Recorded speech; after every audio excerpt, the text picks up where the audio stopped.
The blood on her dress had dried to a rust-brown stain that spread across her bodice like an accusation. And every person in Pendleton, Oregon, turned to stare as Beatrice Jenkins stumbled off the stagecoach in the summer heat of 1878. She kept her head down, but there was no hiding the evidence of what had happened. The driver had already spread the word before she could even step foot on the dusty Main Street. Her husband, newly wed of 3 months, had attacked a man in a saloon in Baker City and been shot dead. But that was not the worst of it. The man he had attacked was a lawman, and her husband had been drunk, violent, and attempting robbery. The shame of being widow to a criminal, of having chosen so poorly, of having the blood literally on her clothes because she had cradled his dying body while he cursed her with his final breaths, made her want to disappear into the earth itself. The whispers started immediately. She could feel them like needles against her skin as she walked toward the only hotel in town, a weathered 2-story building with a crooked sign that read Callahan's Rest. Her small traveling bag felt like it weighed 100 pounds, though it contained everything she owned in the world. The marriage had cost her family's approval, her father's small inheritance, and her dignity. Now she had nothing but $17 sewn into the hem of her skirt, and a future as uncertain as the Oregon wind.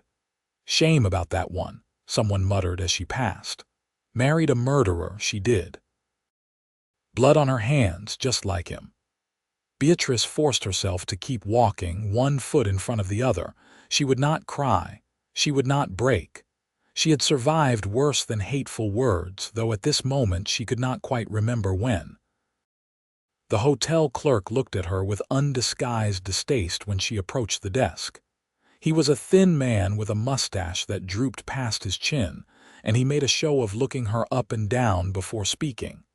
"We do not rent to your kind. My kind."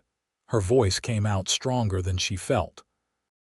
"Criminals, troublemakers, women of ill repute. I am none of those things. I am a widow seeking a room for the night. Widow to a thief and a drunk who tried to kill a deputy. Word travels fast on the telegraph lines, Mrs. Jenkins. I will not have you bringing trouble to my establishment." She wanted to argue that she had brought no trouble, that she was as much a victim as anyone, but the look in his eyes told her it would be useless. In his mind, she was guilty by association, stained by her husband's sins as surely as she was stained by his blood. Beatrice turned and walked back into the brutal afternoon sun. She stood on the wooden sidewalk, unsure where to go or what to do. Pendleton was supposed to be her fresh start, a place where her aunt had settled years ago. But her aunt had died the previous winter, and Beatrice had not known until she arrived. Another dream turned to dust. She was considering sleeping under the stars when she noticed the man across the street. He was tall, lean in the way of men who worked hard for their living, with dark hair that needed cutting and eyes that seemed to see straight through the layers of dirt and blood and shame to something underneath. He wore a dusty trail coat, broken-in boots, and a hat that had seen better days. A working cowboy, she guessed, not a gunslinger or a gambler. He had been leaning against a post outside the general store, but now he straightened and began walking toward her. Beatrice tensed, expecting more judgment, more cruelty. But when he stopped a respectful distance away and removed his hat, his expression held something she had not seen since stepping off that stagecoach. Simple human kindness. "Name is Mason Reed, madam. I could not help but overhear your difficulty with lodging." His voice was deep and quiet, the kind of voice that did not need to shout to be heard. She found herself meeting his eyes, which were brown like rich soil after rain, and for a moment she forgot to be afraid. "I am not sure how that concerns you, Mr. Reed." "Well, I suppose it does not, strictly speaking. But I know Mrs. Patterson, who runs a boarding house on the edge of town. She is not as particular as Callahan, and she could use the money. If you would like, I could walk you there and make an introduction." Beatrice studied him, searching for the trick, the hidden motive. Men did not help women like her, women marked by scandal and tragedy. They either took advantage or turned away. But Mason Reed stood there patient as a saint, hat in his hands, waiting for her answer without pressure or expectation. "Why would you help me?" He considered the question seriously. "Because you look like you have had a hard day and everybody deserves a place to sleep at night. Because I know what it is like to be judged for things beyond your control. And because it is the right thing to do." Something in her chest, something that had been clenched tight as a fist since her husband died, loosened just slightly. "I would appreciate that very much, Mr. Reed. Thank you." He settled his hat back on his head and gestured down the street. "It is this way, not far." They walked in silence through the dusty streets of Pendleton. The town was not large, maybe 300 souls, built along the Umatilla River in a valley surrounded by wheat fields and cattle ranches. The Blue Mountains rose in the distance, purple against the summer sky. It should have been beautiful, but Beatrice could only see the staring faces, the pointing fingers, the way mothers pulled their children closer as she passed. Mason seemed to notice. People in small towns love to talk. Give them a week, and they will have some new scandal to chew on. You just have to outlast the gossip. And if I cannot, then you prove them wrong by being exactly who you are, not who they think you are. She glanced at him. "You seem very certain of my character for someone who just met me." "I am certain that you are standing upright and moving forward despite everything trying to knock you down. That tells me plenty." They reached a small house painted white with blue trim, set back from the road with a garden full of vegetables and flowers. A sign in the window read Patterson's boarding house, respectable women only. Beatrice felt a flicker of hope, quickly followed by dread. Would Mrs. Patterson turn her away too? Mason knocked on the door, and a moment later it opened to reveal a woman in her 50s with gray streaked hair and a no-nonsense expression. She looked at Mason with obvious fondness. "Mason Reed, I have not seen you in a month of Sundays. Are you finally accepting my standing dinner invitation?" "Not today, Mrs. Patterson, though I promise to take you up on it soon. I am here because this lady needs a room and I thought you might be able to help." Mrs. Patterson's eyes moved to Beatrice, taking in the stained dress, the exhaustion, the defeated slump of her shoulders. Her expression softened immediately. "Oh, you poor dear. Come inside, both of you. I just made lemonade." The kindness was so unexpected that Beatrice felt tears sting her eyes. She blinked them back fiercely as she followed Mrs. Patterson into a cool, clean parlor filled with comfortable furniture and the smell of baking bread. Mason came in behind her but stayed near the door, as if ready to leave if needed. "Sit, sit," Mrs. Patterson ordered, bustling toward the kitchen. "I will get the lemonade and then we will talk." Beatrice sat on the edge of a floral sofa, afraid to lean back and leave a mark. Mason stood by the window, looking out at the street. The silence between them was not uncomfortable, exactly, but weighted with unspoken things. "You do not have to stay," Beatrice said quietly. "You have already done more than enough. I will stay until you are settled if that is acceptable to you." "Why?" He turned from the window. "Why what? Why are you being so kind? What do you want from me?" The question came out harsher than she intended, but Mason did not flinch. "Nothing, Mrs. Jenkins. I want nothing from you. Sometimes kindness is just kindness." Before she could respond, Mrs. Patterson returned with a tray of lemonade and cookies. She handed a glass to Beatrice and one to Mason, then settled into a rocking chair with her own glass. "Now, tell me what brings you to Pendleton, dear." Beatrice took a sip of lemonade to buy herself time. It was tart and sweet and perfect, and it reminded her of summers before everything went wrong. I came here to stay with my aunt, Margaret Porter, but I learned she passed last winter. Oh, Maggie Porter, yes, she was a lovely woman. I am so sorry for your loss. Mrs. Patterson paused. And I heard about your other loss as well. The stagecoach driver has been talking all over town. Beatrice set her glass down carefully. Then you know about my husband. I know what people are saying. And will you still rent me a room? Mrs. Patterson looked at her for a long moment. Can you pay? Yes, madam. I have money for at least 2 weeks, maybe more if I am careful. Can you help around the house? I am not as young as I used to be, and having someone to assist with cooking and cleaning would be worth reducing the rate. I can work hard. I promise you that. Then you are welcome here for as long as you need. Mrs. Patterson smiled. I do not judge a woman for her husband's sins. Lord knows if we did that, half the women in this territory would be outcasts. Men make foolish choices, and their wives pay the price. It is not fair, but it is the way of things. The tears Beatrice had been holding back finally spilled over.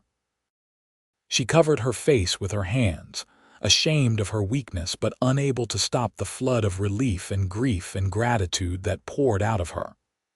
Mrs. Patterson moved to sit beside her, putting an arm around her shoulders and making soothing sounds. There now, let it out. You have been holding that in too long, I suspect. Through her tears, Beatrice was aware of Mason quietly leaving the room, giving her privacy in her breakdown. It was such a thoughtful gesture that it made her cry harder. When she finally got control of herself, Mrs. Patterson gave her a clean handkerchief and a pat on the knee. Better, yes, thank you. I am sorry for that display. Never apologize for tears, dear. They are just proof that you are human. She stood and smoothed her skirts. Now let me show you to your room. It is small but clean and private. You can wash up and rest, and we will have supper at 6. The room was indeed small, barely large enough for a narrow bed, a washstand, and a trunk for belongings. But it had a window with white curtains, a colorful quilt on the bed, and a vase of wildflowers on the washstand. It was more than Beatrice had hoped for, and she felt fresh tears threatening. Thank you, Mrs. Patterson. Truly, call me Helen. We are going to be living under the same roof. We might as well be friendly about it. She pointed to the washstand. There is clean water in the pitcher and soap in the dish. I will bring up a basin if you want to do a proper wash. And dear, I have some dresses that might fit you if you want to get out of that one. Beatrice looked down at the blood-stained dress. She had been wearing it for 2 days, ever since the shooting. The thought of putting on something clean made her want to weep again. That would be very kind. I will bring them up directly. You rest now. After Helen left, Beatrice moved to the window and looked out at Pendleton. From this angle she could see the main street, the river beyond, and the mountains in the distance. It was a pretty town, despite the ugliness she had encountered. Maybe, just maybe, she could build a life here. A movement below caught her eye. Mason Reed was walking down the street, his long stride eating up the dusty ground. As if sensing her gaze, he looked up. Their eyes met for a brief moment across the distance, and he touched the brim of his hat in a small salute before continuing on his way. Beatrice watched him until he disappeared around a corner, wondering who he was and why he had helped her. More than that, she wondered if she would see him again, and was surprised by how much she hoped the answer was yes. She turned away from the window and began the process of washing away the blood and dirt, trying not to think about how her husband's death had brought her to this place, to this moment. Trying not to think about the future that stretched ahead of her, uncertain and frightening. Trying not to think about brown eyes that looked at her with kindness instead of judgment. But thoughts, like water, have a way of flowing where they will, regardless of barriers. And as Beatrice scrubbed at the stains that would never fully come out, she found herself thinking about Mason Reed and wondering what kind of man offered help to a stranger without expecting anything in return. The kind of man she had never known before, she suspected. The kind of man worth knowing. She pushed the thought away, not ready to examine it too closely. But it lingered at the edges of her mind, persistent as hope. That evening, Beatrice came downstairs wearing one of Helen's dresses, a simple gray cotton that was slightly too large but clean and respectable. Her hair was braided and pinned, her face scrubbed clean. She felt almost human again, though the exhaustion of the past few days weighed heavy on her shoulders.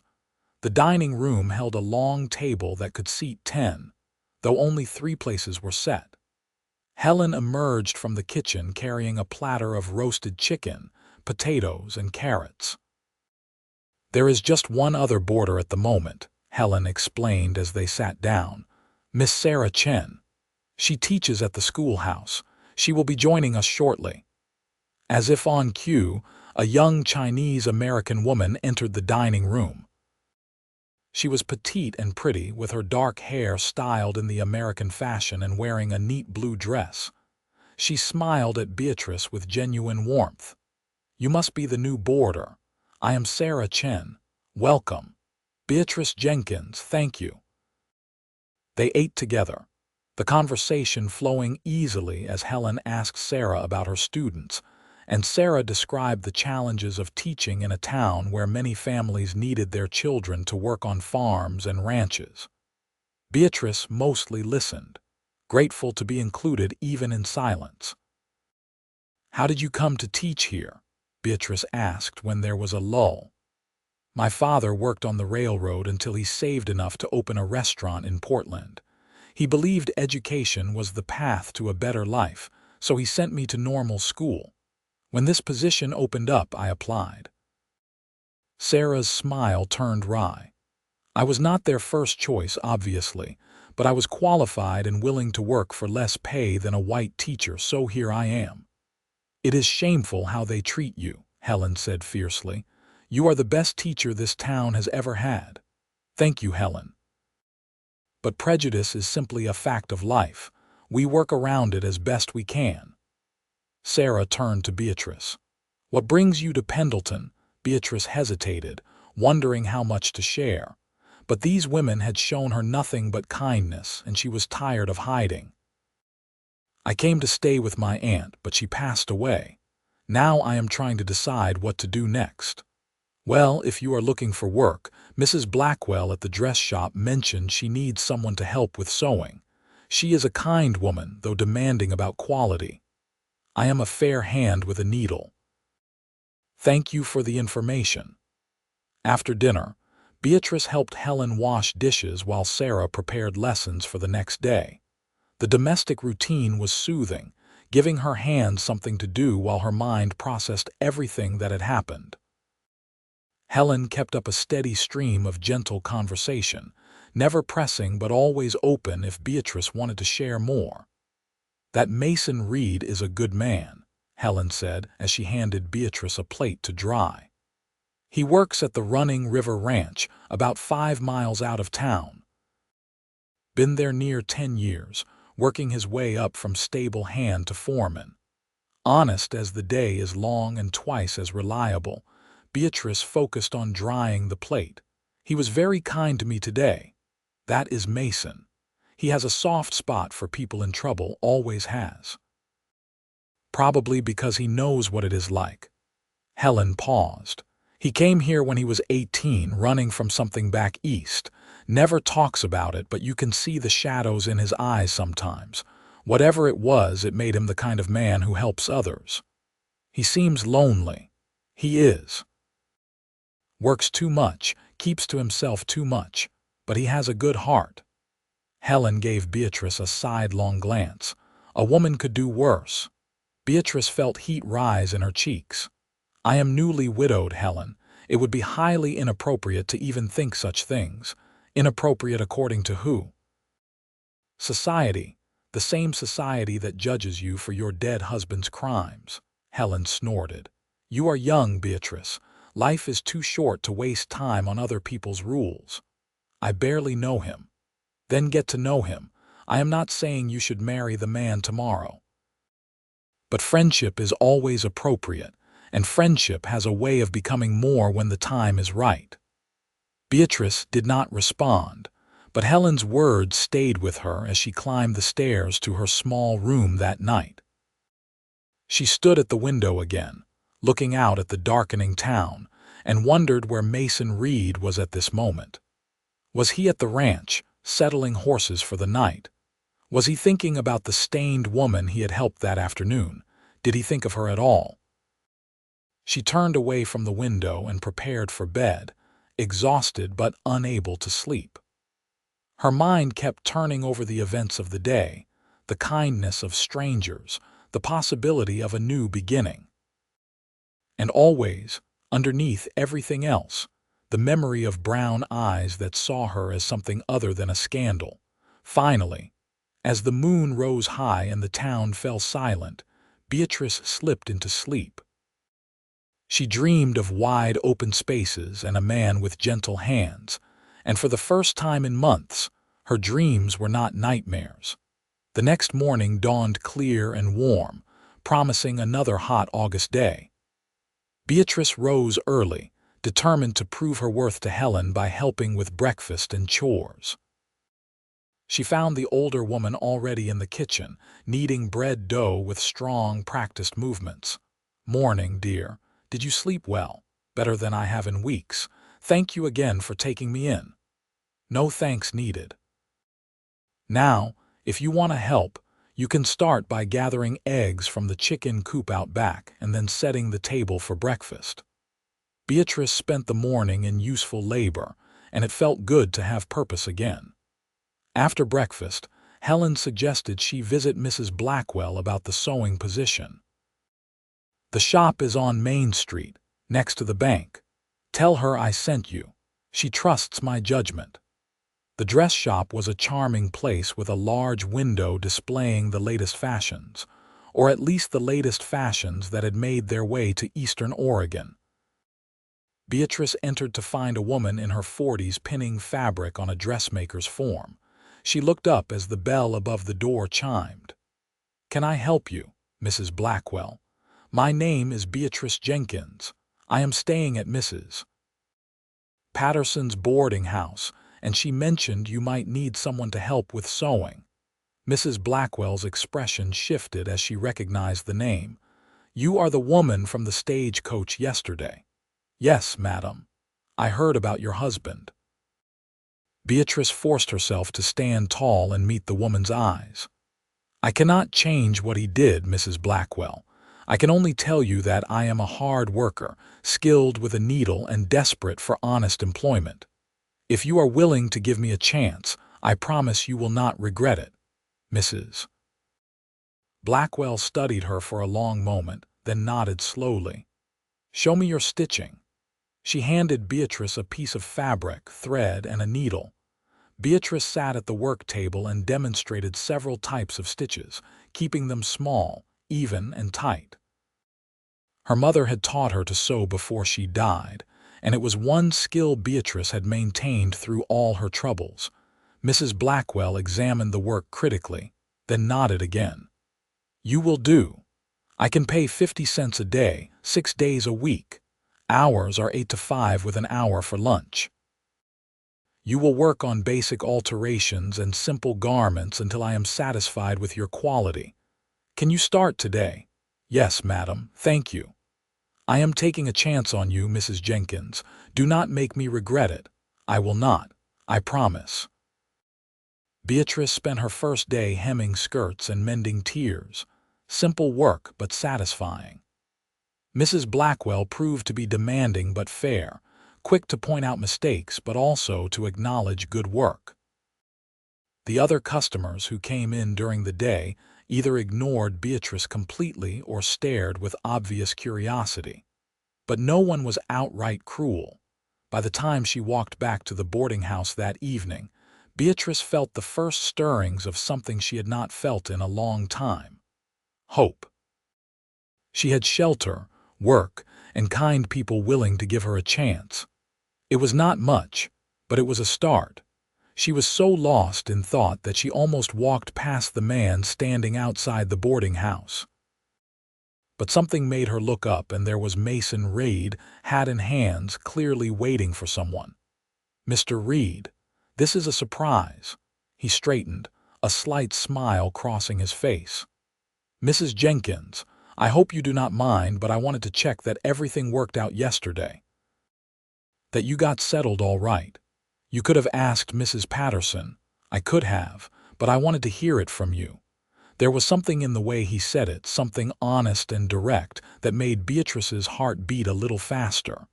"Everything worked out well. Mrs. Patterson has been very kind, and I found employment today at the dress shop." "That is wonderful news." His smile widened, and Beatrice noticed how it changed his whole face, making him seem younger and less careworn. "I am glad." They stood there on the sidewalk, not quite knowing what to say next. Beatrice was intensely aware of how he looked at her, not with the leering interest some men showed or the disgust others displayed, but with simple, genuine warmth. "Would you like to come in for supper?" The invitation was out of her mouth before she could think better of it. "I am sure Mrs. Patterson would not mind. It is the least I can do to thank you for your help." Mason hesitated. "I would not want to impose. It is not an imposition if you are invited." "Then yes, I would like that very much." Helen was delighted to have Mason join them and immediately set an extra place. Sarah was equally welcoming, and soon they were all seated around the table, passing platters of food and talking easily. Mason, it turned out, had a dry sense of humor that emerged gradually over the course of the meal, making even serious Sarah laugh. "How long have you been working at the Running River Ranch?" Beatrice asked. "About 10 years now. Started as a stable hand when I was 18 and worked my way up. Mr. Donovan, the owner, is a fair man. Gave me opportunities I would not have had elsewhere." "Mason is being modest," Helen interjected. "He is the best foreman that ranch has ever had. The horses trust him, the men respect him, and he can work harder than anyone half his age." Mason looked embarrassed by the praise. "Helen exaggerates." "I do not," she said firmly. "You are too humble for your own good, Mason Reed." After dinner, Mason helped clear the table despite Helen's protests that he was a guest. As Beatrice washed and Mason dried, they fell into an easy rhythm, moving around each other in the small kitchen as if they had done this 100 times before. "I appreciate you checking on me," Beatrice said quietly. "You did not have to do that. I wanted to make sure you were all right. Starting over in a new place is hard, especially when people are already predisposed against you. You seem to speak from experience." He was quiet for a moment, focusing intently on drying a plate. "I came to Pendleton running from my past. My father was a violent drunk who took his anger out on my mother and me. When I was 18, I hit him back, did not kill him but came close. I left that night and never went back."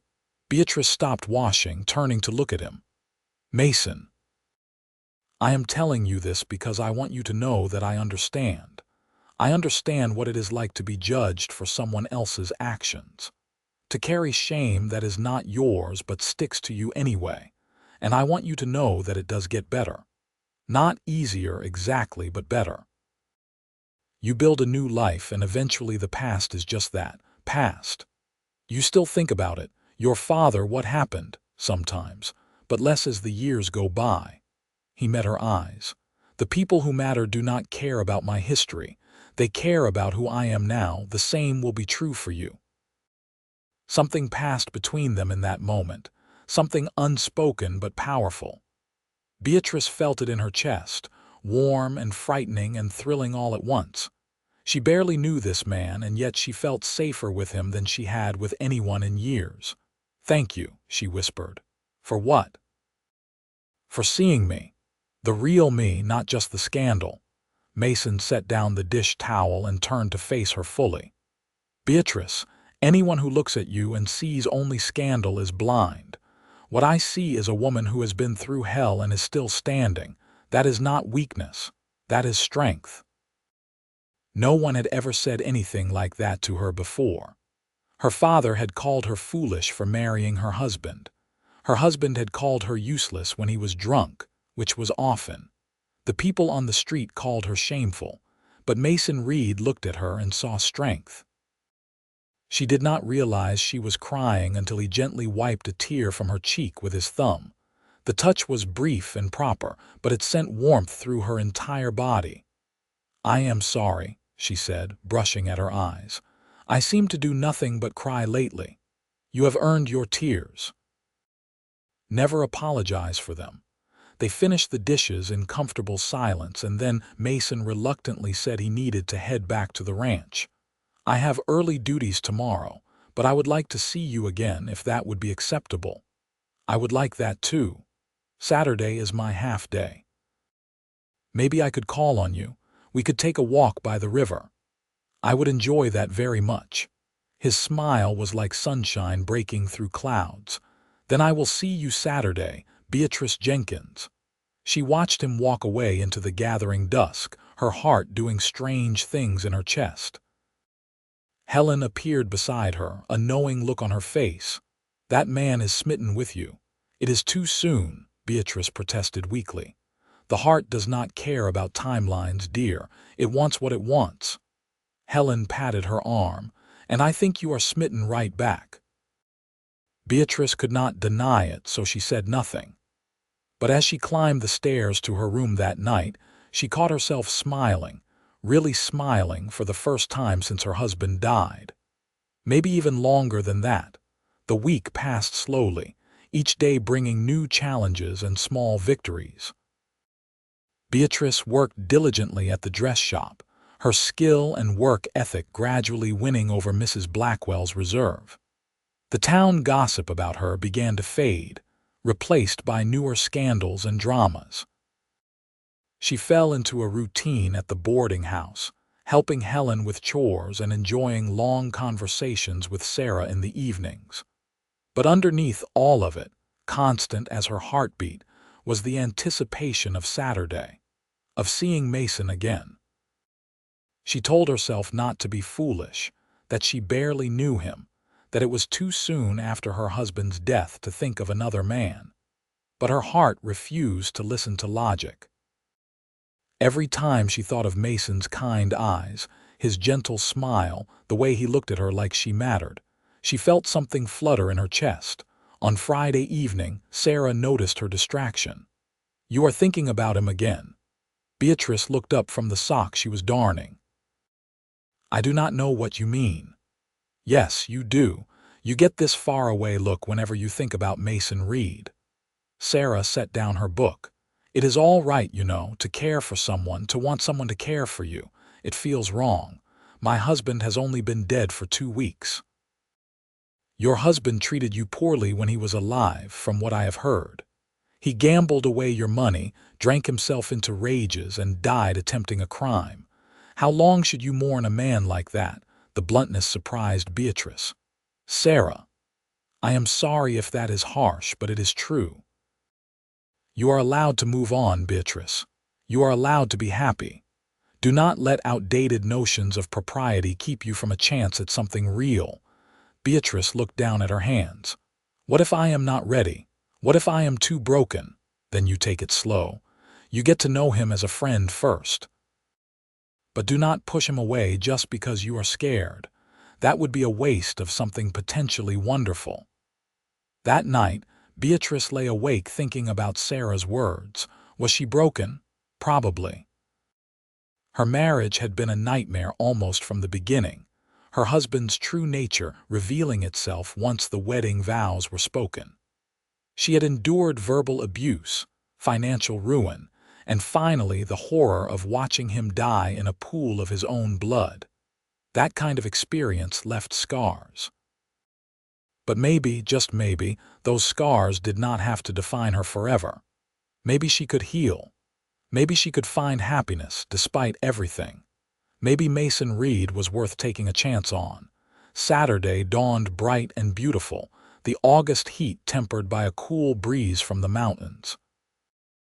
Beatrice dressed carefully in her best borrowed dress, a soft blue cotton that brought out the color of her eyes. She braided her dark hair and pinned it up, leaving a few tendrils to frame her face. When she looked in the small mirror over the washstand, she saw a woman who looked almost hopeful, and the sight made her smile. Mason arrived precisely at 2 o'clock, as punctual as sunrise. He had clearly made an effort as well, wearing clean trousers and a pressed shirt, his dark hair still damp from washing. When Beatrice came downstairs, the look on his face made her feel beautiful for the first time in years. "You look lovely," he said simply. "Thank you. You look very nice yourself." They walked through town toward the river, drawing a few stairs but fewer than Beatrice expected. She was becoming old news, which was a relief. The river path was peaceful, lined with cottonwood trees that provided shade from the afternoon sun. The water ran clear and quick over smooth stones, creating a soothing music. "Tell me about the ranch," Beatrice said as they walked. "What is it like?" Mason's face lit up the way it always did when he talked about his work. "It is beautiful country. We run about 500 head of cattle and breed horses as well.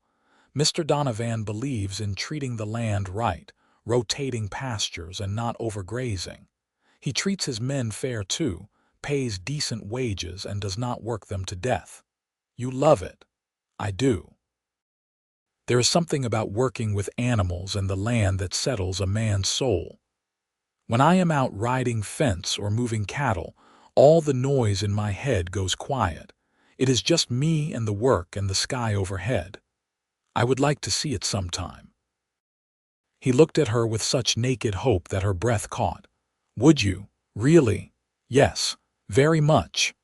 "Then I will ask Mr. Donovan if I can bring you out for a visit, maybe next Sunday. The ranch is prettiest in the morning when the light is just coming over the mountains. I would love that." They found a fallen log near the water's edge and sat, watching the river flow past. Mason picked up a smooth stone and skipped it across the surface, creating a series of perfect ripples. "How are you settling in?" he asked. "Is the work at the dress shop going well?" "It is, Mrs. Blackwell is exacting, but I respect that. She cares about quality and she is teaching me things I did not know about tailoring and pattern making. If I keep learning, maybe someday I could open my own shop." "You should. You are clearly talented." "How would you know? You have never seen my work." He smiled, a slow curve of lips that made her stomach flip. "Because you care about doing things right. That is obvious in everything about you." They talked for hours about everything and nothing. Mason told her about growing up in Pennsylvania, about his younger sisters he had not seen in 10 years, about his dream of someday owning his own small ranch. Beatrice talked about her childhood in Missouri, about her mother who died when she was 12, about her love of reading and her secret wish to travel beyond the territories. "What stopped you?" Mason asked. "My father. He was very traditional, believed women should marry and keep house.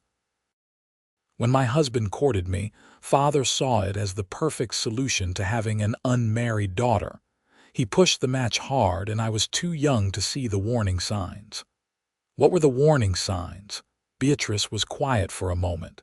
"He drank too much. He had a temper. He talked big about his prospects but never held a job for long. But he was charming when he wanted to be, and I was naive enough to believe the charm was real." "I am sorry you went through that. I am not looking for pity, Mason. I made my choice, poor as it was. I just have to live with the consequences. The consequence being that you are free now." The words were so unexpected that Beatrice turned to stare at him. "What? You are free, Beatrice. free of a man who did not deserve you, free to make your own choices, free to build the life you want. Yes, you are carrying some scars and some shame that is not yours, but you are free. That is not nothing. Tears stung her eyes again, but they were different tears this time. I never thought of it that way. Maybe you should start. He reached out and took her hand, just held it gently in his larger, calloused one. The touch was warm and grounding and perfect. They sat like that as the sun moved lower in the sky, not needing words, just being together. Finally, reluctantly, Mason said they should head back before it got dark. They walked slowly, neither wanting the afternoon to end. When they reached the boarding house, Mason turned to face her, still holding her hand. "I had a wonderful time today, Beatrice. So did I. Can I see you again? Beyond the ranch visit, I mean. Maybe we could make this a regular thing." Saturday walks, her heart soared. "I would like that very much." "Good. That is good." He seemed to gather his courage. "Beatrice, I want to be honest with you about my intentions. I know it is early and I do not want to pressure you. But I need you to know that I am not looking for a casual friendship. When I look at you, I see someone I could care for deeply. Someone I already am starting to care for. If that is not what you want, tell me now and I will step back. But if there is any chance you might feel the same way, then I want to pursue this. To see where it goes." Beatrice felt like she was standing on the edge of a cliff, about to jump into unknown waters. It was terrifying and exhilarating all at once. Every cautious part of her said to slow down, to protect herself, to not risk her heart again so soon. But when she looked at Mason Reed, at his honest eyes and hopeful expression, she knew she was already too far gone to turn back. "I feel the same way," she whispered. "It scares me, but I feel it." His smile was radiant. "Then we will take it slow, we will get to know each other properly, and we will see what happens." "Yes, we will see what happens." He lifted her hand and pressed a gentle kiss to her knuckles, a gesture so old-fashioned and sweet that it made her blush. Then he released her hand and stepped back. "Until Sunday, then. I will come by at 8 in the morning for the ranch visit. I will be ready." She watched him walk away, her hand still tingling from his kiss. Helen was waiting just inside the door, barely containing her excitement. "Well, how did it go?" Beatrice smiled, a real genuine smile that came from somewhere deep inside. "It went well. Very well. I told you that man was smitten. I think I am smitten too." "Oh, honey, that is wonderful." Helen pulled her into a hug. "You deserve this. You deserve to be happy." For the first time in a very long time, Beatrice believed it might be true. Sunday morning arrived cool and clear. Perfect weather for a ranch visit. Beatrice wore the gray cotton dress and sturdy boots borrowed from Helen, her hair braided simply. She was nervous and excited in equal measure, wondering what Mason's world looked like, how he lived when he was not in town helping strangers. He arrived promptly at 8, driving a wagon pulled by a sturdy bay horse. His face lit up when he saw her, and he jumped down to help her onto the seat. "Morning, Beatrice. Thank you for agreeing to come. Thank you for inviting me." The ride to the Running River Ranch took about 40 minutes, following a well-worn road that climbed gradually into the foothills. The landscape was stunning, rolling hills covered in golden grass, stands of pine and fir, and everywhere the massive sky that seemed to go on forever. Beatrice found herself relaxing, breathing in the clean air, feeling some of the tension she always carried begin to ease. "It is beautiful out here," she said. "Wait until you see the ranch proper. It gets even better." He was not exaggerating. When they crested a final hill, the Running River Ranch spread out before them in a valley cupped by mountains. The main house was a large, well-built structure made of logs and stone. Surrounding it were barns, corrals, and outbuildings, all neat and well-maintained. Horses grazed in white fenced pastures, and she could see cattle dotting the hillsides in the distance. "Oh, Mason, it is gorgeous." Mr. Donovan built most of it himself, with help from his sons. He has been here since the early 60s, before Oregon was even a state. They drove to the main house, where an older man was waiting on the porch. He was tall and broad-shouldered, with gray hair and a weathered face that spoke of decades spent outdoors. His expression was stern but not unkind. "Mr. Donovan, this is Beatrice Jenkins." "Beatrice, this is Thomas Donovan, the owner of Running River." Mr. Donovan came forward and shook her hand with a firm grip. "Pleased to meet you, Mrs. Jenkins. Mason speaks highly of you. Thank you for allowing me to visit, Mr. Donovan. Any friend of Mason's is welcome here. He is the best foreman I have ever had, and I trust his judgment." His eyes were shrewd but not unkind. "I heard about your situation. Pendleton can be a hard town for newcomers, especially those carrying burdens not of their making. But Mason is right that you should not be judged for your husband's actions. If he says you are good people, that is enough for me." The acceptance, coming from this stern man, meant more than Beatrice expected. "Thank you, sir. I appreciate that. Now then, I assume Mason wants to show you around. Go on, both of you. Just make sure you are back for lunch. My wife will want to meet you, Mrs. Jenkins." Mason gave Beatrice a tour of the ranch, starting with the horse barns. She fell in love immediately with a gentle mare named Clover, who nuzzled her hand looking for treats. "She likes you," Mason said, producing an apple from his pocket. "Here, give her this." Beatrice fed the apple to Clover, delighting in the soft muzzle against her palm. "She is beautiful. Do you ride her?" "Sometimes.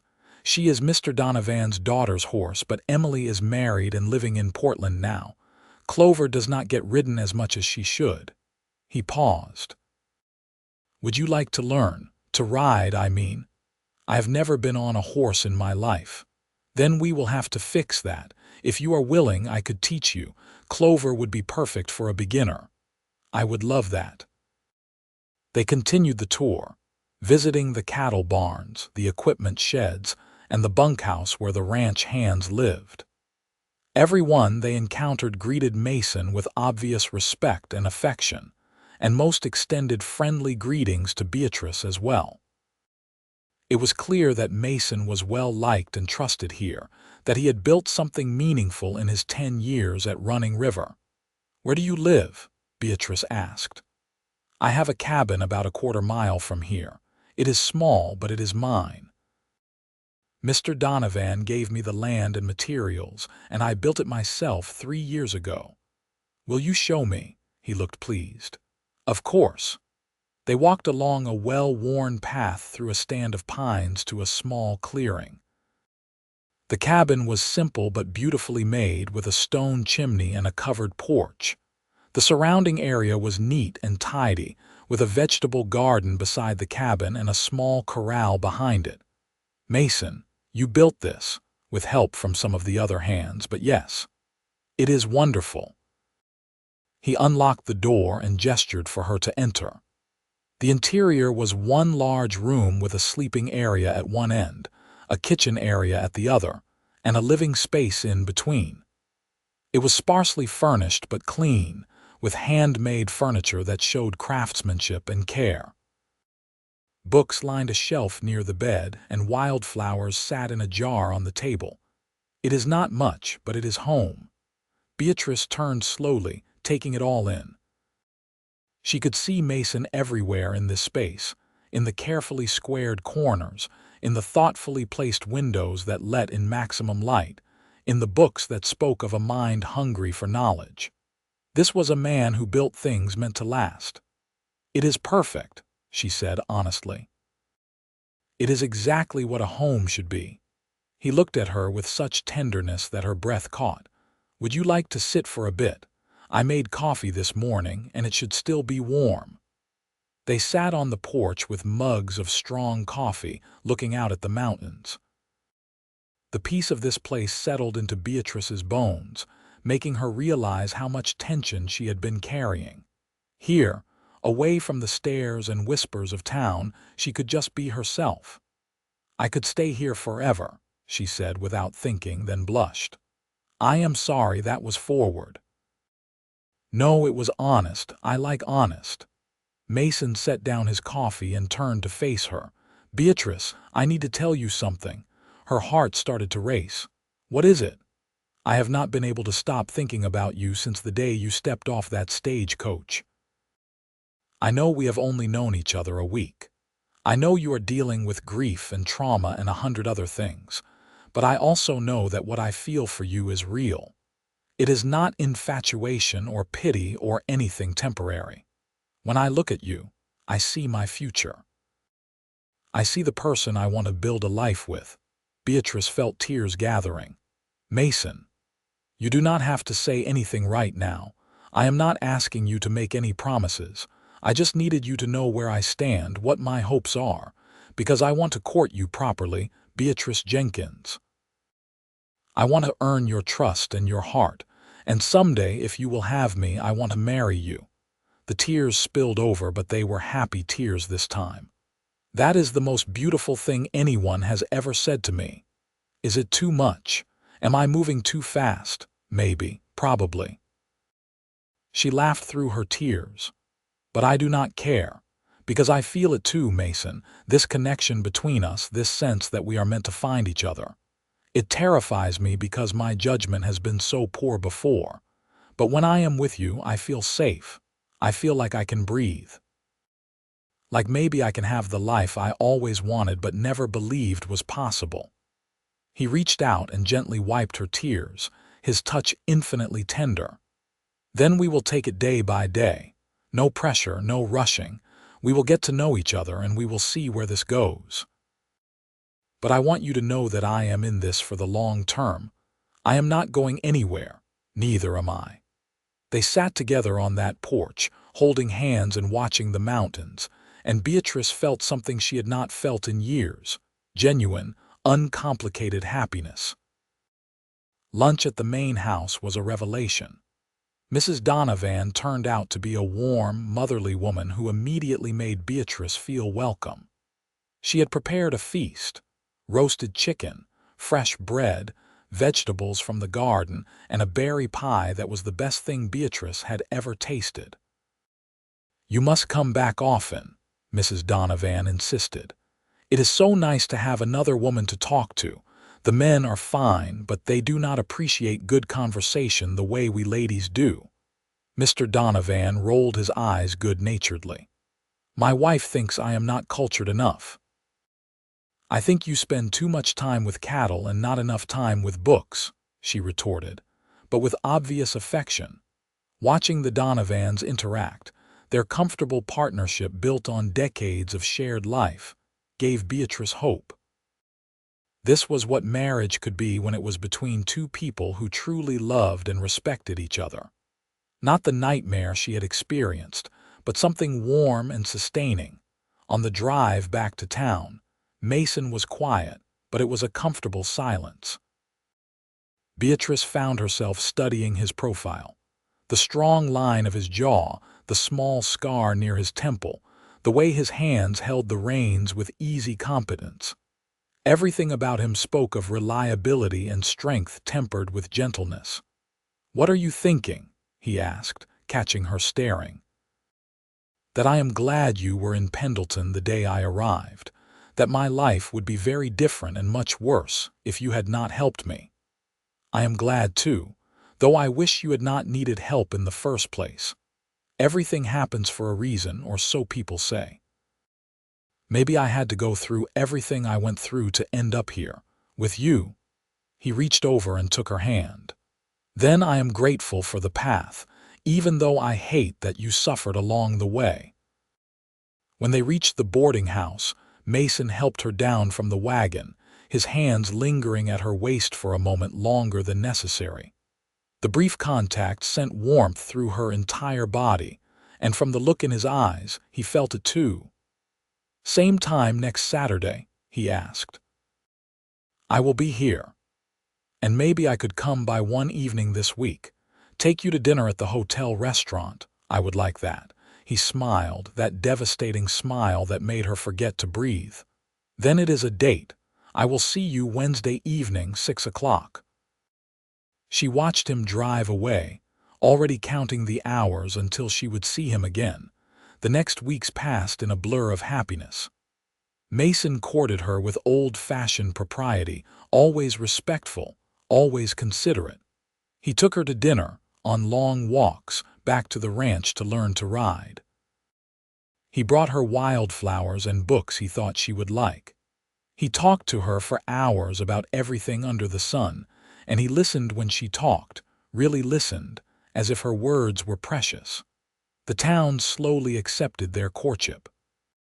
Some people still whispered and judged, but most came to see that Mason Reed was a good man who had chosen well, and that Beatrice Jenkins was not responsible for her dead husband's crimes.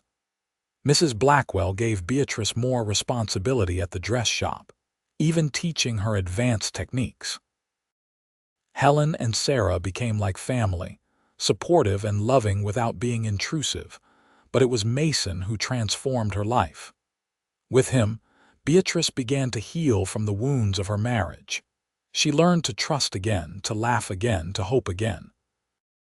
He never pushed her for more than she was ready to give, content to let their relationship develop naturally.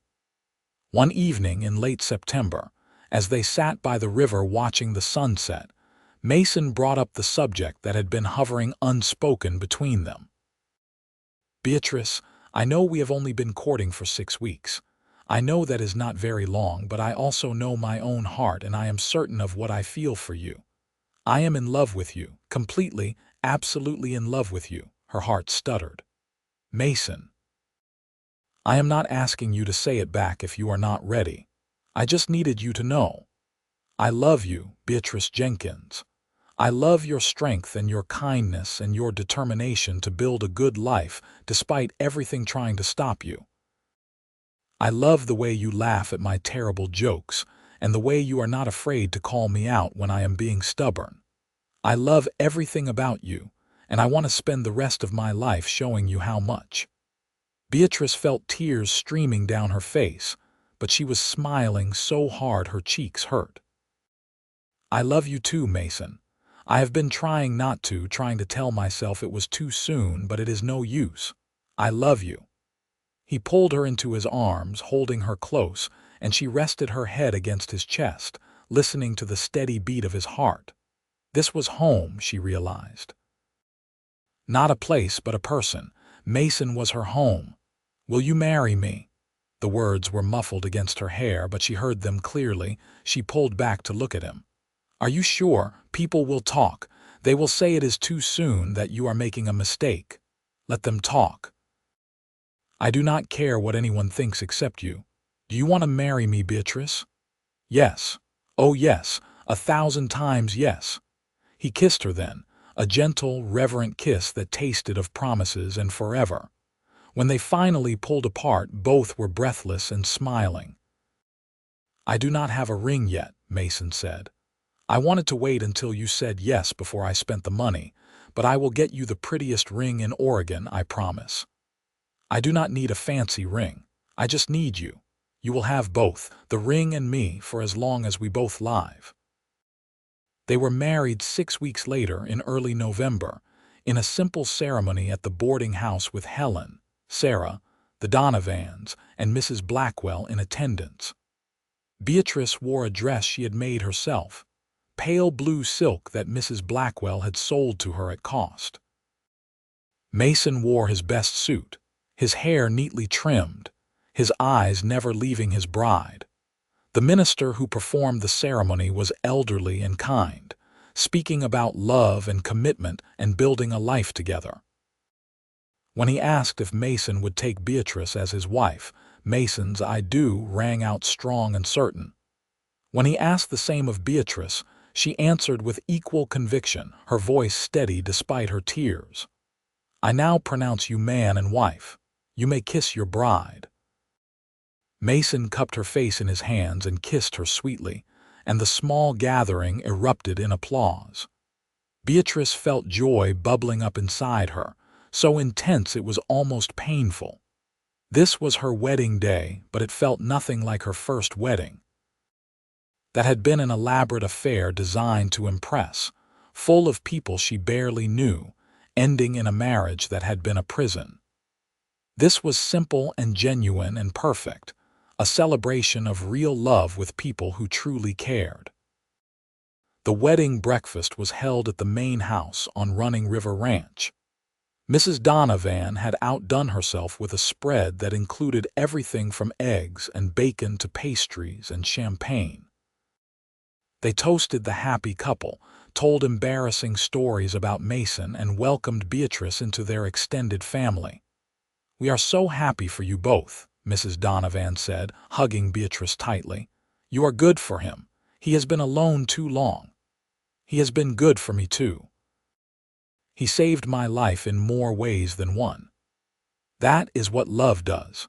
It saves us from ourselves. Mason had spent the past weeks building an addition onto his cabin, turning the one-room structure into a proper two-bedroom home. He had also built furniture, including a beautiful bed frame and a dining table that could seat 6. When he carried Beatrice over the threshold that evening, she looked around at what he had created and felt her heart expand with love. "You did all this for me, for us, for the life we are going to build together." He set her down gently and took her hands. "I know your first marriage was not kind, Beatrice.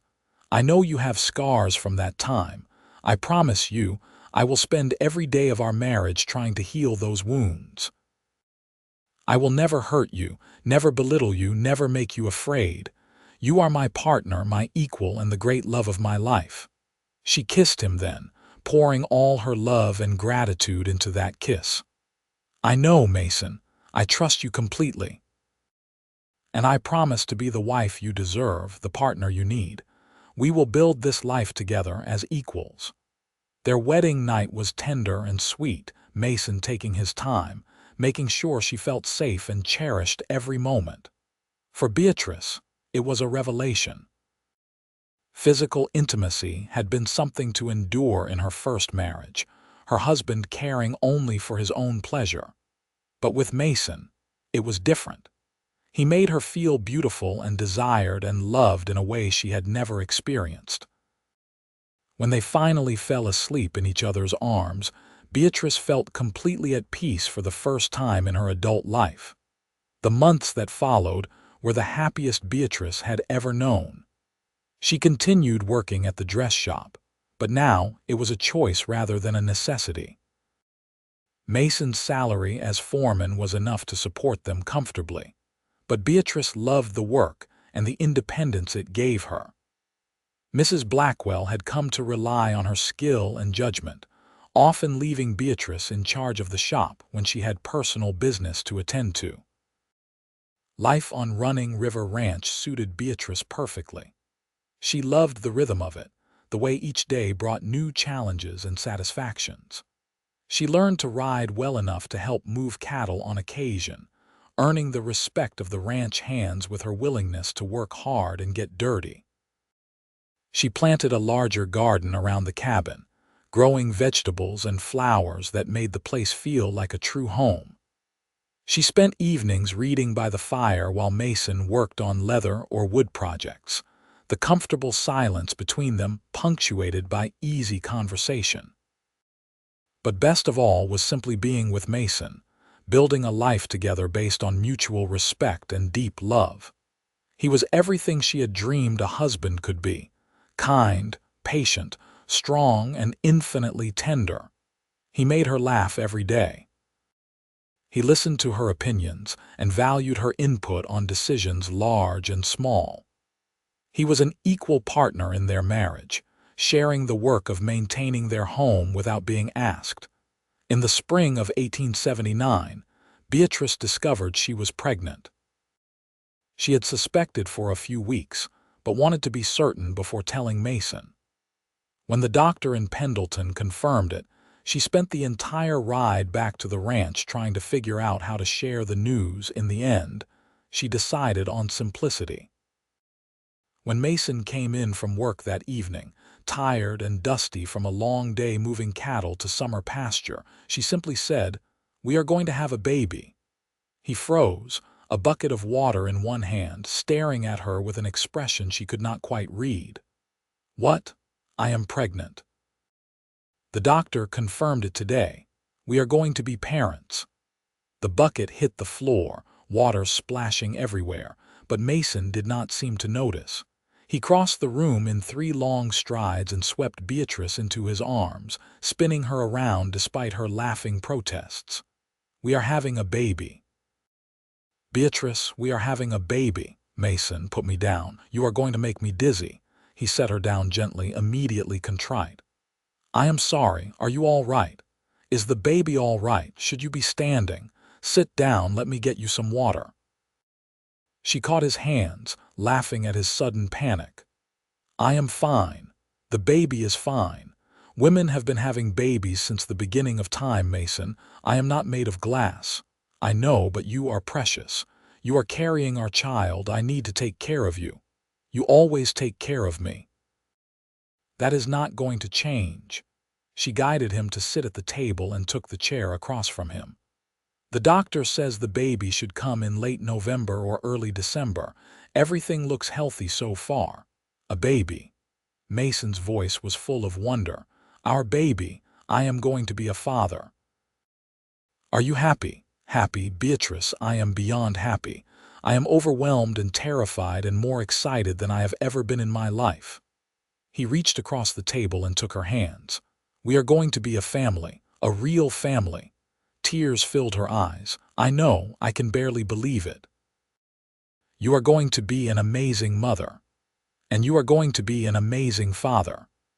They sat there holding hands across the table, the future spreading out before them full of promise and hope. The pregnancy progressed smoothly, though Beatrice dealt with nausea in the early months and exhaustion that sometimes left her napping at odd hours. Mason was attentive to the point of being overprotective, something Beatrice found both endearing and occasionally frustrating. "I am perfectly capable of hanging laundry," she said one afternoon when he insisted on taking over the task. "I know you are capable, but why should you when I am right here?" "Because I need to feel useful. I am pregnant, not an invalid." He looked chastened. "You are right. I am sorry. I just want to take care of you." She softened, moving to hug him. "I know, and I love you for it. But you have to let me do things, Mason. I need to keep living my life. As long as you promise to rest when you need to and tell me if anything feels wrong." "I promise." The Donovans were thrilled about the pregnancy. Mrs. Donovan immediately starting to knit baby blankets and offering advice based on her experience raising 4 children. Helen and Sarah threw a small party at the boarding house to celebrate, inviting the women of Pendleton who had gradually become Beatrice's friends. Even Mrs. Blackwell attended, bringing an exquisitely made baby gown as a gift. As Beatrice's belly grew, so did her joy. She would lie in bed at night with Mason's hand on her stomach, feeling the baby kick and move and marvel at the miracle of it all. A year ago, she had been alone and desperate, marked by shame and convinced her life was over. Now she had a loving husband, a beautiful home, work she enjoyed, friends who cared for her, and a baby on the way. It seemed impossible that life could change so completely in such a short time. "What should we name the baby?" Mason asked one evening as they sat on the porch watching the sunset. "I have been thinking about that. If it is a girl, I would like to name her Rose after my mother. If it is a boy, I thought maybe Matthew after your father." Mason looked at her in surprise. "After my father? Beatrice, you know what kind of man he was." "I know what kind of man he was to you. But I also know that he gave me the greatest gift of my life by fathering you. So yes, if it is a boy, I think we should name him Matthew, and we can make that name mean something different. Something good. Your son will know nothing but love from his father, and that will redeem the name." Mason's eyes were bright with unshed tears. "You are an extraordinary woman, Beatrice Reed. I am just a woman who loves you very much." The baby came on a cold December night when snow was falling soft and thick outside the cabin. Beatrice's labor started in the afternoon with mild contractions that gradually intensified. Mason sent one of the ranch hands racing to Pendleton to fetch the doctor and the midwife, then stayed by Beatrice's side, holding her hand and helping her breathe through the contractions. Mrs. Donovan arrived before the doctor did, having delivered many babies herself over the years. She immediately took charge, heating water and preparing the bedroom while giving Mason tasks to keep him occupied. "First babies take their time," she assured Beatrice. "You are doing fine, dear. Just breathe and trust your body." The labor was long and hard, lasting through the night and into the early morning hours. There were moments when Beatrice thought she could not bear it anymore, when the pain seemed overwhelming. But Mason never left her side, his presence anchoring her, his voice encouraging her. "You are so strong," he kept saying. "You can do this, Beatrice. Our baby is almost here." Finally, as dawn light began filtering through the windows, the baby was born. The midwife caught the infant, and after a moment of terrible silence, a lusty cry filled the cabin. "It is a boy," the midwife announced, placing the squalling baby on Beatrice's chest. "You have a son." Beatrice looked down at the tiny red-faced creature, his fists waving in indignation at being forced into the world, and felt a rush of love so powerful it took her breath away. "Hello, Matthew," she whispered. "Welcome to the world." Mason was openly crying as he looked at his son. "He is perfect. Absolutely perfect." "Would you like to hold him, Papa?" the midwife asked, and Mason nodded wordlessly. She showed him how to support the baby's head, and Mason held his son with such careful reverence that it made Beatrice cry too. This man, this wonderful man who had saved her from despair and given her a life beyond her wildest dreams, was now the father of her child. The sight of him holding their baby was the most beautiful thing she had ever seen. "Thank you," Mason said, looking at Beatrice with tears streaming down his face. "Thank you for our son. Thank you for our family. Thank you for choosing me." "Thank you for choosing me first," she replied. "For seeing me when I felt invisible, for fighting for me when I could not fight for myself." "I love you, Mason Reed. I love you too, Beatrice Reed. Forever." Little Matthew proved to be a healthy, hungry baby with a good set of lungs. The first months were exhausting, full of sleepless nights and constant feedings, but also filled with moments of pure magic. Watching Mason with their son melted Beatrice's heart 100 times a day. He was so gentle and patient, singing to Matthew in his deep voice, walking him around the cabin at 2 in the morning when he would not settle, changing diapers without complaint. "You are a natural at this," Beatrice told him one afternoon, watching him play with Matthew on a blanket on the floor. "I just want to be the father I never had. I want Matthew to grow up knowing he is loved and safe and valued. He will. I have no doubt about that." As Matthew grew from newborn to infant to toddler, Beatrice and Mason's love continued to deepen. They were partners in every sense, working together to raise their son, maintain their home, and build the life they had dreamed of. When Matthew was 2, Beatrice became pregnant again, and this time a daughter arrived, whom they named Rose as planned. The years passed in a blur of happiness. Mason eventually became part owner of Running River Ranch when Mr. Donovan decided to semi-retire, making Mason and the Donovans' eldest son equal partners in running the operation. The ranch prospered under their leadership, becoming known throughout Oregon for its quality cattle and horses. Beatrice transformed her sewing skills into a successful business, designing and making custom dresses for women throughout the region. She hired 2 assistants and moved the business into a proper shop on Main Street, becoming a respected businesswoman in her own right. But the real success was in their family. Matthew grew into a strong, kind boy who loved horses and reading in equal measure. Rose was spirited and clever, always asking questions and challenging the world around her. When Rose was 3, another son arrived, Daniel, and 3 years after that, a second daughter, Claire. Beatrice sometimes stood in her garden, watching her children play while Mason worked with the horses, and marveled at how full her life had become.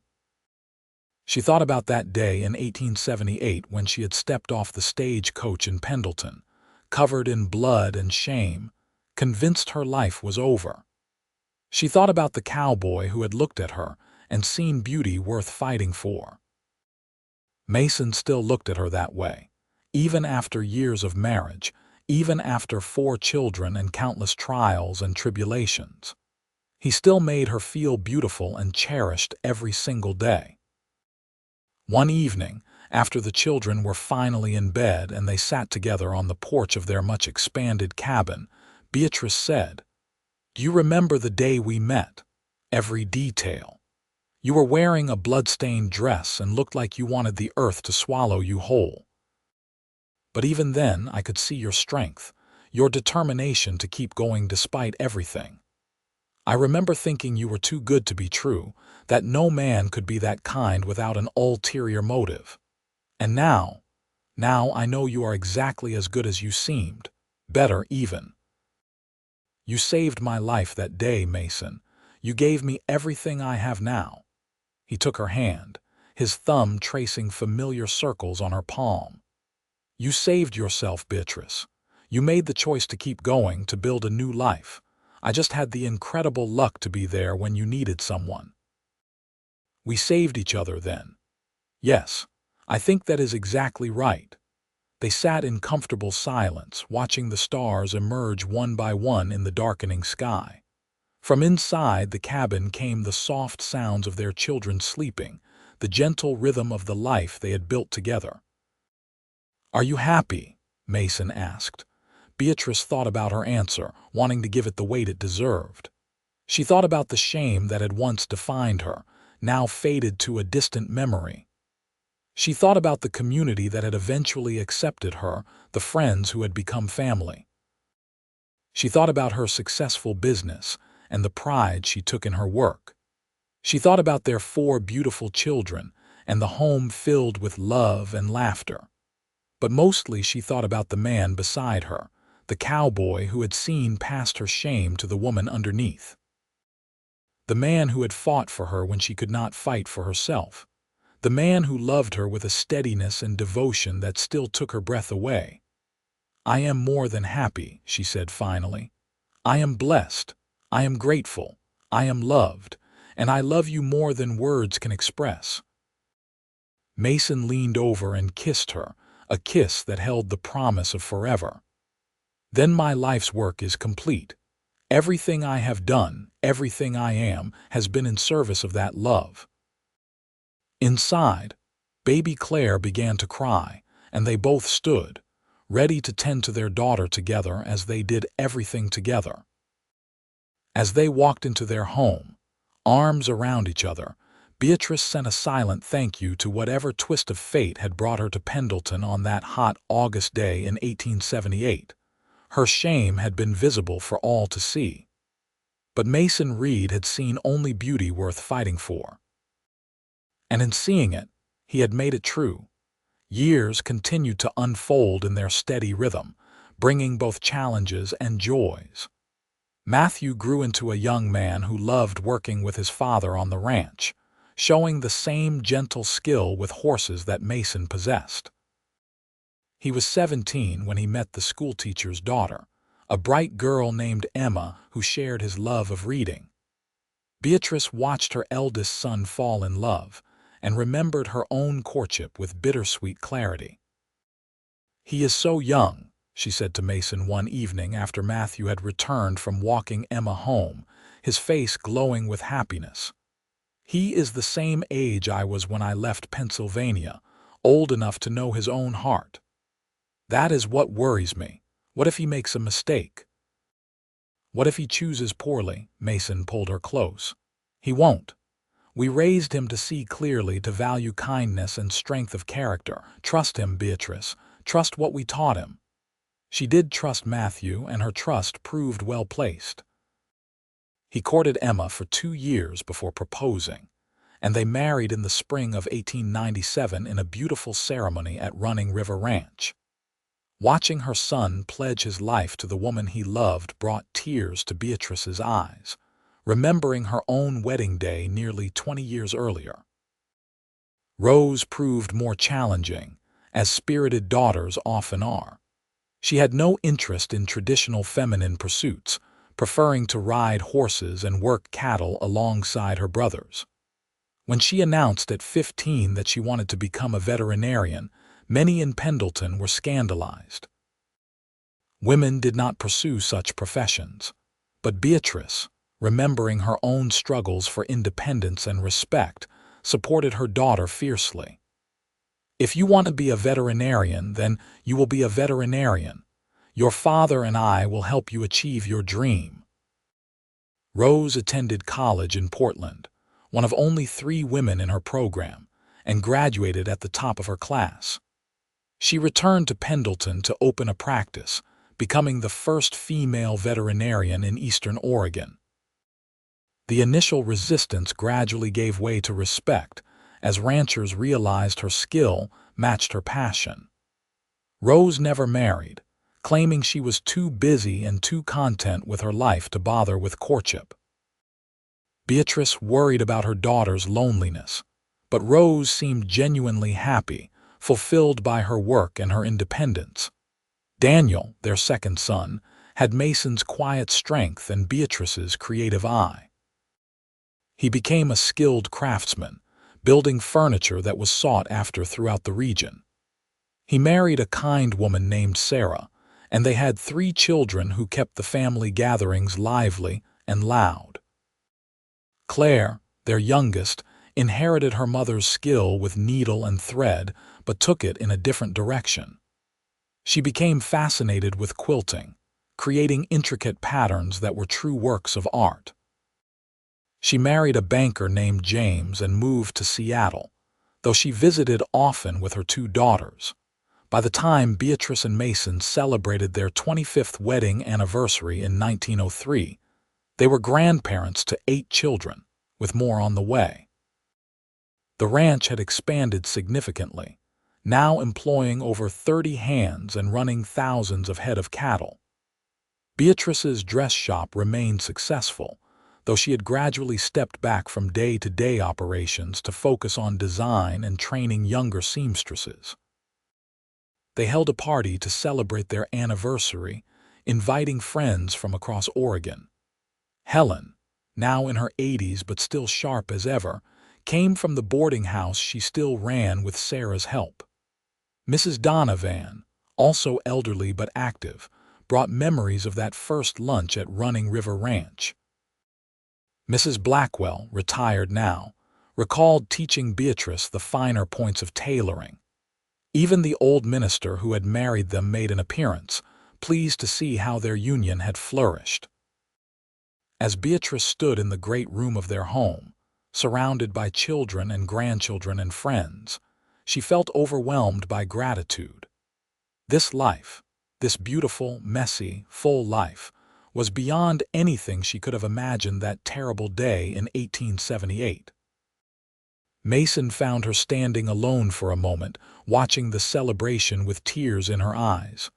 "What are you thinking about?" "Everything. How far we have come, how blessed we are. Any regrets?" She turned to face him, this man who had aged alongside her, his dark hair now streaked with silver, his face lined by years of sun and wind and laughter. He was even more handsome to her now than he had been at 28, because every line told a story they had lived together. "Not a single one. Well, except that I did not meet you sooner." He smiled, that same smile that had won her heart a quarter century ago. "We met exactly when we were meant to, Not a moment too soon or too late. You always say the right thing. That is because I have had 25 years to practice. She laughed and kissed him, not caring that their children and grandchildren were watching with amused smiles. Let them see that love does not fade with time, that passion can deepen into something even more beautiful than the first flush of romance. As the evening drew to a close and guests began departing, Matthew raised a glass to toast his parents. To Mason and Beatrice Reed, who taught us all what real love looks like, who showed us that family is built on respect, kindness, and unwavering commitment, who gave us a legacy we are proud to carry forward. May you have many more years together, and may we all be fortunate enough to find what you have. Everyone raised their glasses, voices joining in agreement. Beatrice felt Mason's hand find hers under the table, their fingers interlacing automatically after so many years of reaching for each other. That night, after everyone had left and the house was quiet, they walked out to the porch and sat in their usual spot, looking up at the stars. The night was cool and clear, the kind of September evening that reminded them both of that first autumn together. You ever think about that day? Beatrice asked. When I first arrived, all the time. It was the day my real life began. Mine too. Everything before that feels like it happened to a different person. In a way it did. You are not that frightened woman anymore, Beatrice. You have not been for a very long time. Thanks to you. Thanks to us. To the choice we both made to see the good in each other and fight for it. She leaned her head on his shoulder, breathing in the familiar scent of him, feeling the solid warmth of his body beside her. This was home. This man, this life, these moments of quiet connection after the noise of the day had faded. I love you, Mason Reed, more today than yesterday and less than tomorrow. That is my line, he protested with a smile. I have been saying that to you for 25 years. Then I am claiming it too, because it is true. Every single day I love you more. He kissed the top of her head. Then I am the luckiest man who ever lived. They sat together under the stars, hands clasped, hearts beating in familiar rhythm. Around them the ranch slept. The horses in their barns, the cattle in their pastures, the ranch hands in their bunkhouse. Inside the house, photographs documented their life together. Wedding pictures, baby pictures, family portraits. Each image captured a moment, but together they told a story. It was a story of redemption and grace, of love that saw past shame to the beauty underneath. It was a story of two broken people who found each other and made each other whole. It was a story of a family built on foundations of respect and devotion, growing stronger with each passing year. But most of all, it was a love story. The kind of love that transforms lives and creates legacies. The kind of love that endures through hardship and joy alike. The kind of love that proves, beyond any doubt, that the right person at the right time can change everything. The years continued to pass, as years always do, bringing both celebration and sorrow.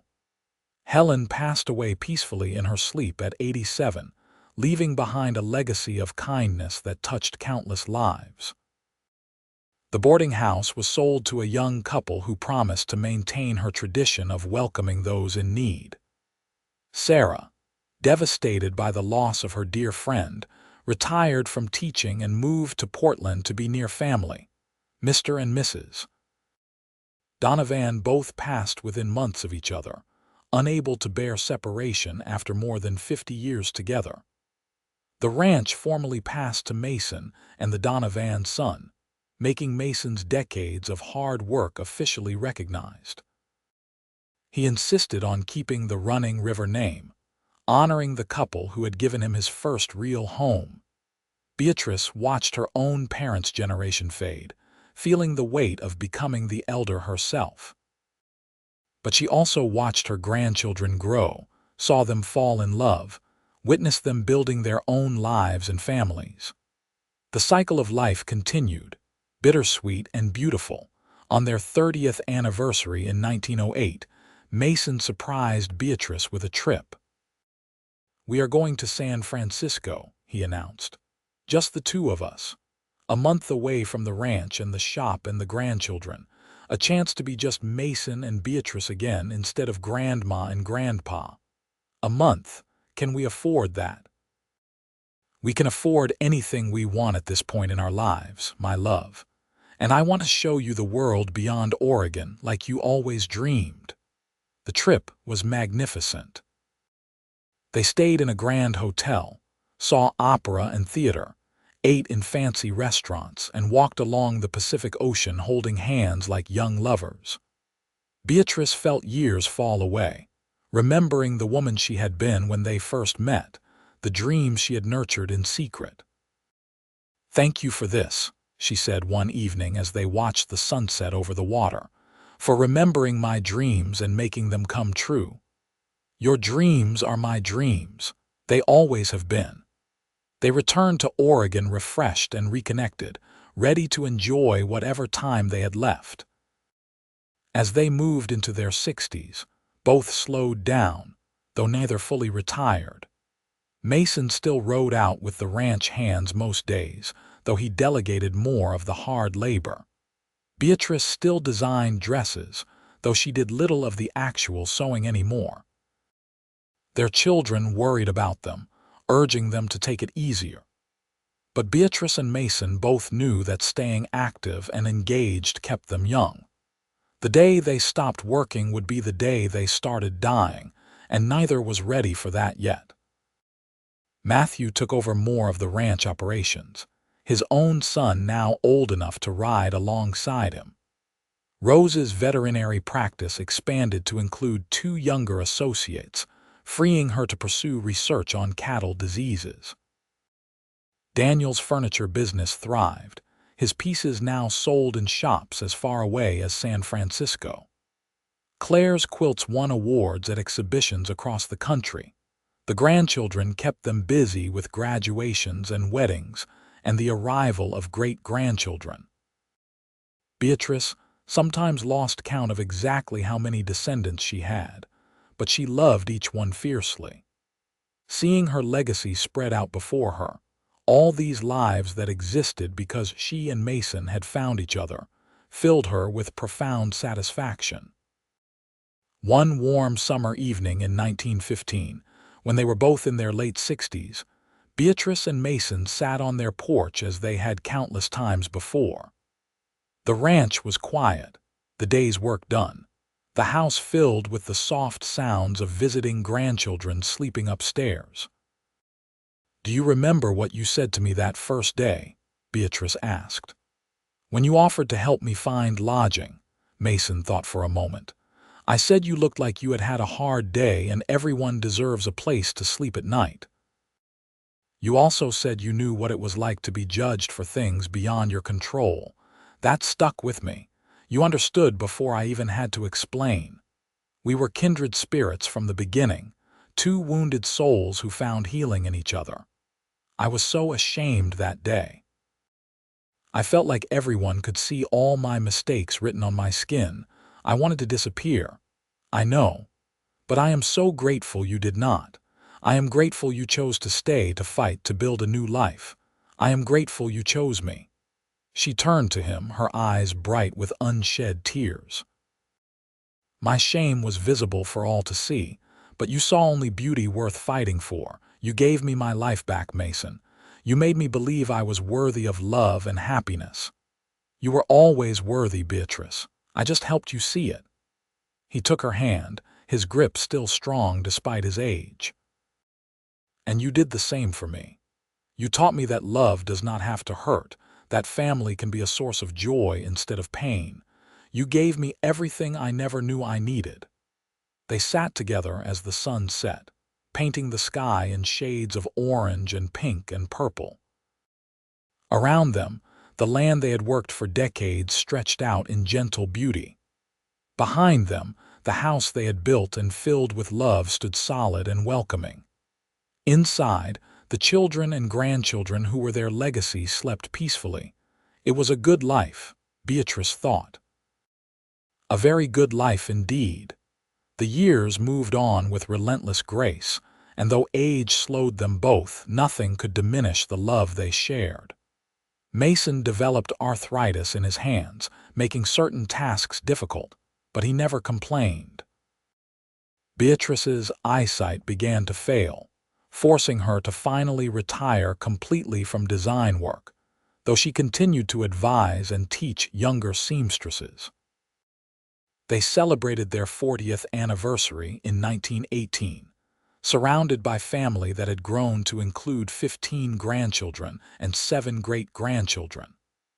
The gathering was massive, requiring them to hold the party in one of the ranch barns because no building was large enough to hold everyone.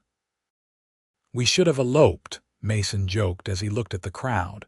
"Too late now," Beatrice replied, squeezing his hand. "We are stuck with all these people who love us. I suppose there are worse fates." When the time came to cut the anniversary cake, their eldest great-grandchild, a serious 4-year-old named Thomas, asked, "Grandma Beatrice, why did Grandpa Mason marry you?"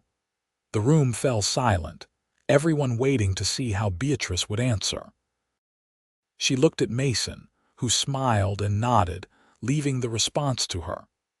"Well, Thomas, that is a long story, but the short version is that I was having a very bad day when I came to Pendleton. Everything had gone wrong and people were not very kind to me. But your Grandpa Mason saw past all the problems to the person I really was inside. He was kind when others were cruel.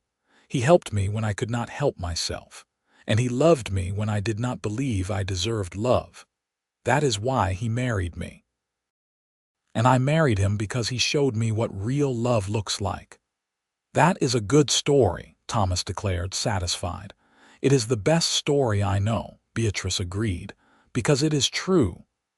Later that night, as they prepared for bed, Mason said, "You told that story beautifully." It is easy to tell a beautiful story when you are living one. We have been blessed, you and I. We have. Far beyond what either of us deserved or expected. He pulled her close, and they held each other in the darkness, 2 hearts that had beaten as one for 4 decades. The future was uncertain, as it always was, but they would face it together, as they had faced everything together since that August day in 1878, when a cowboy saw a woman's worth and chose to fight for her. Mason passed away peacefully in his sleep in the spring of 1920, at the age of 70. He had been working the day before, helping move cattle to new pasture, doing what he loved until the very end. Beatrice woke that morning to find him still beside her, looking peaceful, as if he had simply slipped from one dream to another. The grief was crushing, an ache that went bone deep. After more than 40 years of marriage, she felt like half of herself had been torn away. But even in her grief, Beatrice found comfort in gratitude. They had had 41 beautiful years together. He had died doing what he loved, surrounded by the life they had built. He had not suffered, had not diminished into a shadow of himself. He had lived fully until the end, and then he had simply left. The funeral was enormous. People coming from across Oregon to pay their respects to a man who had touched so many lives. The tribute spoke of his integrity, his kindness, his skill with horses, his fairness as an employer, his devotion to family. But Beatrice knew the most important truth about Mason Reid. He had saved a stranger out of simple human decency. And that single act of kindness had created ripples that spread far and wide. She scattered some of his ashes on Running River Ranch, in the meadow where they had first kissed. The rest she kept in an urn in their cabin, so he could stay close. The weeks after Mason's death were dark, Beatrice moving through her days in a fog of grief. Her children worried about her, taking turns staying with her, making sure she ate and slept. But she assured them she would be all right eventually. The pain was fresh now, but she had survived worse losses. She would survive this too, though the world would never be quite the same without Mason in it. One evening, about a month after the funeral, Beatrice sat on the porch alone, watching the sunset. She thought about that first day, about the cowboy who had approached a stranger with kindness in his eyes. She thought about their courtship, their wedding, the births of their children, the building of their life together. She thought about 41 years of laughter and love, challenges and triumphs, ordinary moments that had somehow added up to an extraordinary life. "Thank you," she whispered to the empty air, hoping somehow Mason could hear. "Thank you for seeing me. Thank you for loving me. Thank you for everything." A breeze stirred, warm and gentle, and Beatrice chose to believe it was his answer. She would carry on because that was what he would want. She would continue to love their family, to find joy where she could, to honor the legacy they had built together. She would live fully, because that was what Mason had taught her to do. Beatrice Reed lived another 8 years after Mason's death, years filled with her children, grandchildren, and great-grandchildren. She saw Rose finally slow down in her 70s, passing her veterinary practice to younger hands. She celebrated Matthew's 50th wedding anniversary and Daniel's retirement from furniture making. She held Claire's newest great-grandchildren and marveled at how the family kept growing. She spent her final years at the ranch, in the cabin Mason had built, surrounded by memories and love. Her mind remained sharp until the end, and she spent many hours telling stories to her great and great-great-grandchildren, making sure they knew where they came from, what struggles had been overcome, what love had built. On a warm day in late summer of 1928, 50 years almost to the day since she had first arrived in Pendleton, Beatrice Jenkins Reed passed away peacefully in her sleep at the age of 78. She was buried beside Mason on a hill overlooking Running River Ranch, 2 headstones marking where 2 remarkable people rested together for eternity. The epitaphs were simple. Mason's Reed: "He saw beauty worth fighting for." Beatrice's Reed: "She found the courage to be seen." Together, they told a story of redemption and grace, of love that transformed lives and created legacies. And on warm summer evenings, when the wind blew just right across Running River Ranch, those who believed in such things swore they could see 2 figures walking hand in hand across the meadow, eternal and inseparable, exactly as they had always been. Their story lived on in the family they had created, in the hundreds of descendants who carried their names and their values into the future. It lived on in the ranch that still bore the Running River name, still operated according to Mason's principles of fairness and respect for the land. It lived on in every act of kindness shown to strangers, every person who chose to see beauty instead of shame, every soul who refused to let past mistakes define their future. Because in the end, that was the true legacy of Mason and Beatrice Reed. The proof that one moment of kindness, one choice to see the good in another person, one decision to fight for someone worth fighting for could change everything. Not just for 2 people, but for generations to come. And in a small town in eastern Oregon, where the Blue Mountains rose purple against the sky, and the Umatilla River ran clear and cold, their love story became legend. Parents told it to children, grandparents to grandchildren, each generation adding their own memories and perspectives, but always returning to the same truth: that a woman marked by shame and a cowboy with a gentle heart had found each other against all odds, and in finding each other, they had created something beautiful and lasting and true. That was how love was supposed to work. That was how grace operated in the world. And that was why, 50 years after a blood-stained woman stepped off a stagecoach in Pendleton, Oregon, people still told the story of Mason and Beatrice Reed, the couple who proved that the greatest love stories are the ones built on choosing to see the best in each other, fighting for that vision, and never, ever giving up. Their shame had been visible for all to see, but they had seen only beauty worth fighting for. And in that seeing, they had created a legacy that would never die, a love that would echo through generations, a story that would remind people forever that redemption is always possible, that love can heal even the deepest wounds, and that sometimes, when you think your life is over, it is really just beginning. The end of their mortal story was just that, an ending to the years they walked the earth together. But the beginning they had created continued on, carried forward by everyone whose lives they had touched, everyone who had learned from their example, everyone who chose kindness over judgment and love over fear. And somewhere beyond the veil of mortality, two souls walked hand in hand for eternity, their love undiminished by death, their bond unbroken by time. They had found each other in life against impossible odds. Nothing so simple as death could separate them now. The story of Mason Reed and Beatrice Jenkins Reed lived on, as all great love stories do, in the hearts and lives of those who came after. It was a reminder that everyone carries shame, everyone has scars, everyone has days when they feel invisible and broken. But it only takes one person seeing clearly, one heart choosing love, one soul willing to fight to change everything.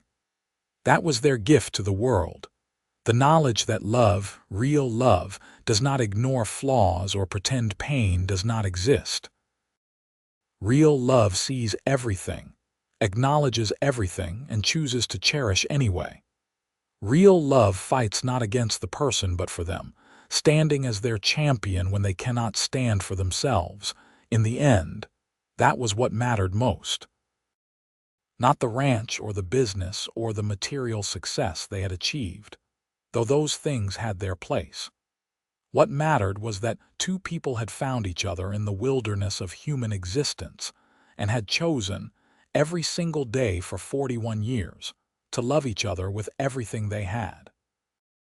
And that love, that beautiful, fierce, tender, enduring love, was worth more than all the gold in California, all the wheat in Oregon, all the cattle on all the ranches in the West.